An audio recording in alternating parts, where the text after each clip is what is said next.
اللهم صل على سيدنا ومولانا محمد وعلى آله وأصحابه أجمعین۔ سب جماعت کے احباب، سامعین، دوست احباب، مرد اور خواتین کو اس عاجز کی طرف سے دلی عید مبارک۔ دعا ہے کہ اللہ تبارک و تعالیٰ اسے بابرکت اور رحمت سے بھرپور دن آپ اور ہم سب کو زندگی میں بار بار نصیب کرے، اور دعا ہے کہ اللہ تبارک و تعالیٰ آپ اور ہم سب کی جو عبادتیں جیسی تیسی ہم سے ہو سکی ہم نے کی، اللہ تعالیٰ ان کو قبول فرمائے اور ہمارے روزوں کو قبول فرمائے، ہماری دعاؤں کو قبول فرمائے، اور اپنی رحمتوں کی بارش اسی طرح ہم سب پر برساتا رہے۔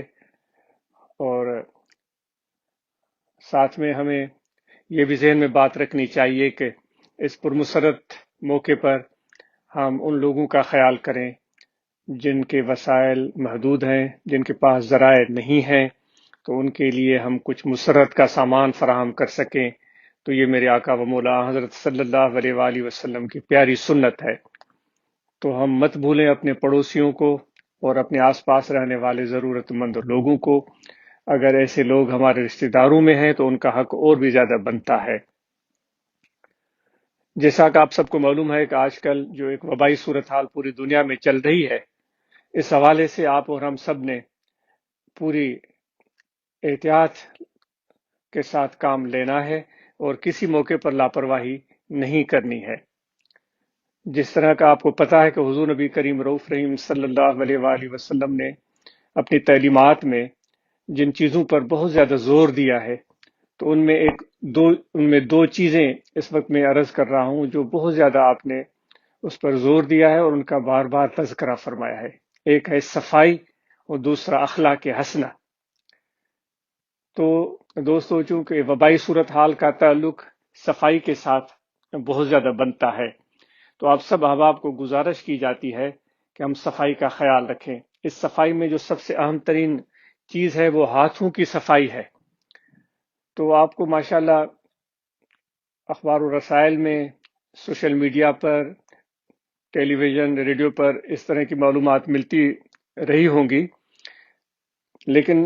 یہ چیز واضح ہو کر آئی ہے کہ جو لوگ اپنے ہاتھوں کو صاف رکھتے ہیں اور دن میں کم از کم 8-10 مرتبہ وقفے سے اپنے ہاتھوں کو دھوتے ہیں، تو وہ کافی ان کو اس کا فائدہ ملتا ہے اور اس وبائی اثرات سے ان کو بچنے کا زیادہ امکان مل جاتا ہے۔ تو ہم اپنے ہاتھوں کو صاف رکھیں اور صابن ایسا ہو جو کہ اس معاملے میں صفائی میں بہت زیادہ مددگار ہو۔ تو کسی سمجھدار آدمی کے مشورے سے کوئی مفید اچھا صابن رکھیں اور صابن سے کم از کم دن میں 8-10 بار وقفے سے ہاتھوں کو صاف کرتے رہیں، کیونکہ یہ صفائی ہماری صحت کے لیے بہت ضروری ہے۔ نہ صرف ہماری زندگی کا سوال ہے، بلکہ اس میں ہمیں حضور نبی کریم رؤوف رحیم صلی اللہ علیہ وآلہ وسلم کی تعلیمات کو بھی ذہن میں رکھنا چاہیے کہ آپ نے صفائی کو ایمان کا آدھا حصہ قرار دیا ہے۔ دوسری بات یہ ہے کہ آپ سب احباب بلا ضرورت اپنے گھروں سے مت نکلیں، خصوصاً وہ لوگ جن کی عمریں 50 سال سے زائد ہیں۔ وہ گھروں میں رہیں اور باہر نکلنے کی ضرورت نہیں ہے۔ اگر کوئی مجبوری کی حالت ہے، کوئی مجبوری ہے، کوئی کام ہے، گھر کے لیے گروسری کرنی ہے، ضروری سودا سلف لینا ہے، تو ایسی صورت میں بھی یا کوئی ایسی ذمہ داری پڑی ہے جس کو نبھانا ہے، تو وہ لوگ جا سکتے ہیں۔ آپ کو حکومت نے اس معاملے میں ہدایت دی ہوں گی، جا سکتے ہیں، لیکن اس قدر باہر رہیں جتنی ضرورت ہے، اور فوراً اپنے گھروں کو آ جائیں، اور جب گھر میں آئیں تو پھر دوبارہ وہ جو لباس آپ باہر پہن کر گئے ہیں تو بہتر ہے کہ وہ لباس اتار دیں، اور اچھا ہے کہ نہائیں اور دھوئیں اور خصوصاً ہاتھوں کو صاف کریں، تاکہ گھر میں جو بچے بڑے بوڑھے رہتے ہیں ان کو تکلیف نہ پہنچے۔ اور دوسری بات آپ سے یہ اہم ترین عرض کی جا رہی ہے کہ جتنے منہ اتنی باتیں، سینکڑوں باتیں ہمارے سوشل میڈیا پر لوگوں کے زبانوں پر گردش کر رہی ہیں، آپ سے دستبستہ گزارش ہے، تاکیدی گزارش ہے کہ ہر ایک کی بات پر توجہ نہ دیں۔ جماعت کے ذمہ داران افراد کو تاکید کی گئی ہے کہ ہمارے احباب کو، ہمارے جماعت کے دوستوں کو وقتاً فوقتاً ضروری معلومات بہم پہنچاتے رہیں۔ اس میں آپ سب نے یہ تہیہ کر لینا ہے کہ ہر شخص کی بات کو سننے کی ضرورت نہیں ہے، اگر سن بھی لی ہے تو اس کو زیر عمل لانے کی ضرورت نہیں ہے۔ حضور علیہ الصلاۃ والسلام کا ارشاد ہے کہ ایک آدمی کے جھوٹے ہونے کے لیے یہ بات کافی ہے کہ کوئی اس کو بات پہنچے اور اس کی تحقیق نہ کرے، تصدیق نہ کرے، اس کی کھوج نہ لگائے، اور جیسے ہی اس کو بات پہنچی ہے ویسے کسی دوسرے تک پہنچا دے، تو یہ اس کے جھوٹے ہونے کے لیے یہ علامت کافی ہے۔ تو دوستو، اس طرح کے کام میں آپ بالکل نہ پڑیں، اس طرح کی باتیں مت سنیں، نہ اس طرح کی افواہیں آگے بڑھائیں کہ لوگوں کو غلط فہمی پیدا ہو اور وہ لاپرواہی سے کام لیں اور اپنی صحت کو، اپنی جان کو خطرے میں ڈالیں۔ اللہ تبارک و تعالیٰ فرماتا ہے کہ اے ایمان والو، اے انسانوں، اپنے آپ کو ہلاکت میں مت ڈالو۔ تو گھروں میں نماز پڑھتے ہیں تو یہ کتنی بہترین بات ہے کہ جب کہ اس وقت وبائی صورتحال میں ہمیں یہ کہا بھی گیا ہے کہ آپ گھروں میں نماز ادا کریں جب تک کہ یہ صورتحال بہتر نہ ہو جائے۔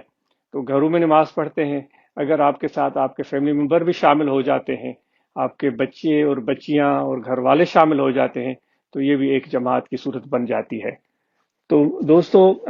یہ چند باتیں آپ کو عرض کی گئی ہیں، اس پر توجہ دیں اور ایک دوسرے کا خیال اور دھیان رکھیں، اور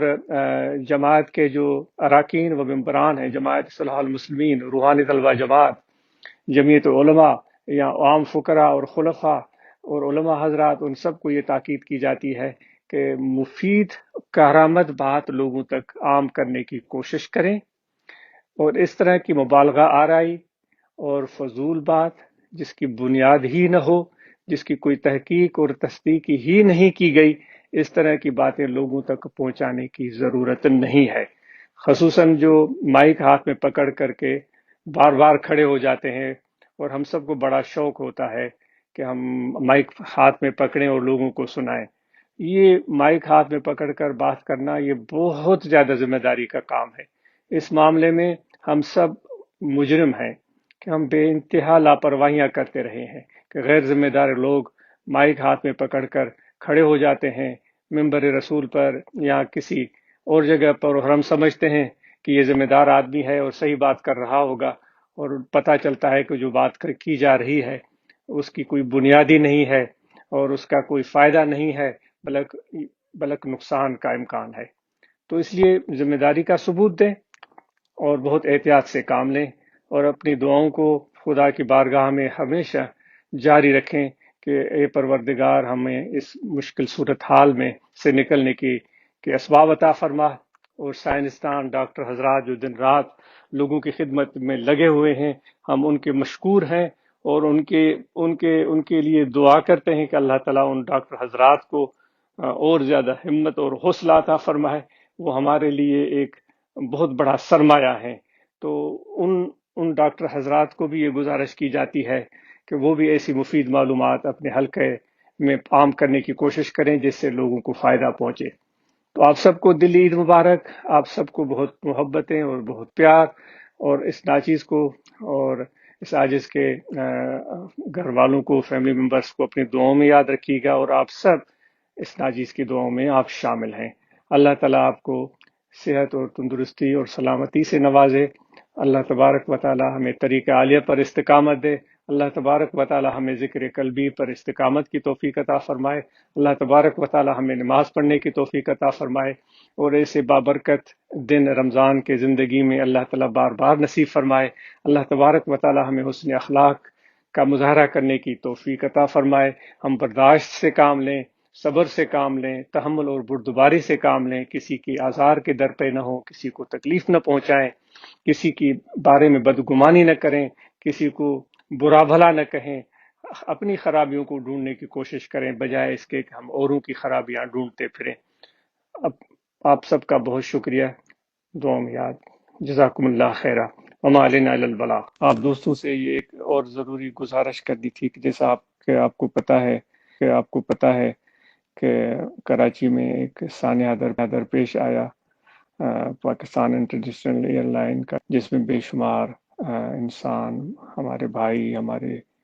مسلمان اپنی جان سے ہاتھ دھو بیٹھے، اور بے شمار قیمتی جانوں کا نقصان ہوا۔ ہمارے دل ان کے ساتھ ہیں، ہماری محبتیں ان کے ساتھ ہیں، اور اس غم کا بے حد افسوس ہے، بہت ہی صدمہ ہے جن کو الفاظ میں بیان نہیں کیا جا سکتا۔ اللہ تعالیٰ ان متوفین کو، ان شہداء کو بلند درجات عطا کرے، اور جنت الفردوس میں اعلیٰ مقام عطا فرمائے، اور ان کے لو فیملی ممبرس کو صبر کی توفیق عطا فرمائے۔ آپ اور ہم سب ان کو اپنی دعاؤں میں یاد رکھیں، اور ہم ساتھ میں یہ بھی توقع کرتے ہیں کہ صاحب اقتدار اور ذمہ دار لوگ اپنے ذمہ داریوں کو محسوس کریں گے، ہے یا پاکستان ریلوے ہے، یا روڈ پر جو سفر کے ذریعے ہیں، بسز اور دیگر چیزیں، ان نظام کو بہتر بنائیں، اس میں کسی قسم کی کوئی کمی، کوئی فروگزاشت نہ چھوڑیں۔ یہ انہی کا معاملہ ہے، اور ان سب کو اور ہم سب کو اللہ تعالیٰ کی بارگاہ میں پیش ہونا ہے اور جواب دینا ہے۔ تو ہم توقع کرتے ہیں کہ اپنے نظام کو صاحب اقتدار ذمہ دار لینے کی کوشش کریں گے، اور آپ اور ہم سب ان سب کے لیے، ان شہداء کے لیے ضرور دعا کریں۔ جزاک اللہ۔